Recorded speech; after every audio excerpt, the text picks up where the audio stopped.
Hi, I'm Poteet Victory at McLarry Modern, Santa Fe. I'm from Idabel, Oklahoma. That is in the southeast corner of the state of Oklahoma, where Arkansas and Texas and Oklahoma all come together, where there's absolutely no culture at all. Well, I'm an abstract painter, but I'm not, I don't know how I kind of think that I've probably sort of carved out a niche in this for myself. My paintings are, well, if you ever see one, if you ever saw it again, you would know it was mine. But I really enjoy the abstract painting, and that's why I do it. Well, I use fast drying oil paints because I do have to turn out a lot of paintings each year, so I have to be able to paint during the day and then come back the next day and have my paintings be dry enough so I can work on them again. I'm schooled in all of it. When you're a student, you do it all. You do the ceramics, you do watercolor, you do acrylic, you do everything. But through the years, oil paint is my favorite medium because there's a depth and a luster to it that you just can't get any other way. And I paint everything. You're watching me paint with a brush, which is very unusual for me.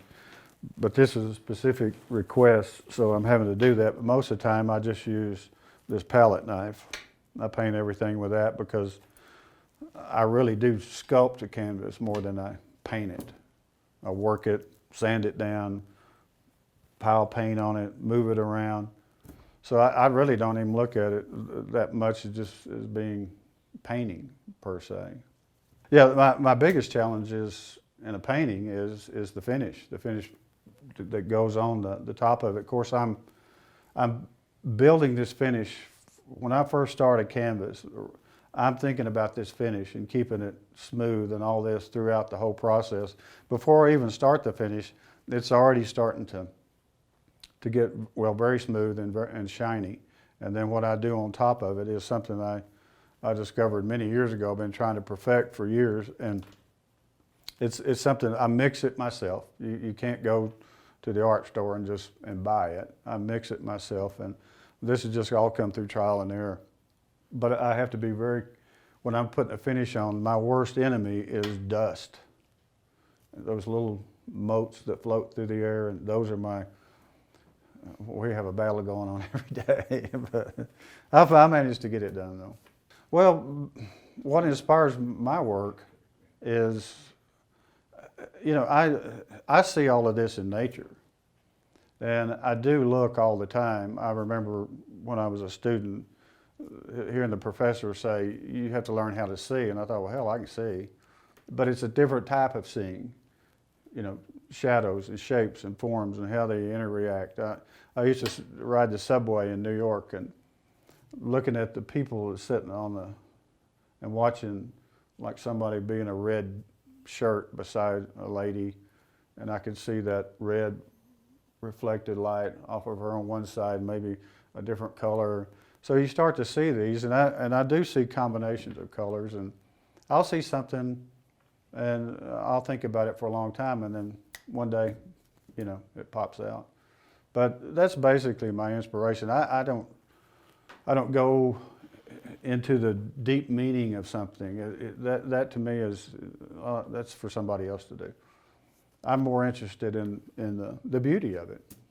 I was taught by my mentor that the painting should be beautiful at every stage. Don't ever leave a painting on the easel that's ugly. And I've always been that way, and still am. So I really don't have a deep message for the viewers. My clients, as I do, and I think this is probably why I paint that way, because when I see something that I really like, I have a visceral reaction to it right then. It's almost like a physical thing. And I noticed that my clients and collectors, they feel the same way. They'll see a painting and they just lock onto it. And, I just love that piece. And I spend normally on a piece, I'll probably work on it for 2 to 3 weeks, but I'm working every day. My studio's kind of cleared out. I just shipped some paintings out, but normally I'll have 4 or 5 going at the same time at different stages. And then sometimes, you know, everything just falls in place. Boom, there it is. Other times, I have to sit there and struggle with it a little bit, or put it against the wall, come back a day or two, and just keep plugging along. Because I can spend, you know, 4 to 6 weeks on one, just depending. I've been working in this style for, a little over 20 years. Like I said, I was trained to do this classically, and when I first started in art here in Santa Fe, I did that, and I did a lot of Indian artwork. And as time went on, I just started making my paintings more and more simple. I'd start taking imagery out, and I started to notice that it really wasn't the imagery that the people were responding to, it was color. So I just stayed with that. And sometimes I'll revert back and do paintings that I did 15 years ago, but most of the time it's just strictly the abstract. You know, when you're an artist, you take every kind of job you can get just to support your habit. And I've done everything. You know, I started out, my family was in the oil and gas, so I started out working on pipelines. I did that. Gosh, I've sold insurance. I was bartending. I've been a maitre d', and you know, just on and on and on. But you can't, once it's in your blood, you can't get it out. My mentor was a man named Harold Stevenson, who lived originally, he was from Idabel, Oklahoma, where I'm from, but he lived in Paris, France. And in the summers, he would come back to visit his folks, and he'd usually stay a couple months, and he'd want to paint a little bit. And so Mother takes me over there and takes some of my drawings, and I was always drawing horses. And then, so he gets down on the floor with a piece of chalk, draws out the anatomy of the horse, and which I'd never seen. And he told me then, he said, you cannot ever paint or draw the outside unless you know what's going on the inside. That always stuck with me, and I remembered that. And so, and then he left, and he kept coming back, and I was rodeoing at the time. I rode bulls and bareback horses. I had very little sense at that time. And anyway, he came up to me after a rodeo and said, he said, I remember you, and he said, I'm going to do a series of paintings this summer on Alexander the Great, and I need a model that can handle a horse in the studio. So I said, well, I'll do it. He said, great. So I'll never forget the first day I walked in to his studio, the smell of turpentine and all of that. It was like, oh, wow, you know, this is a real art studio. And to this day, every time that I walk into a studio and smell that turpentine, I go right back to that day.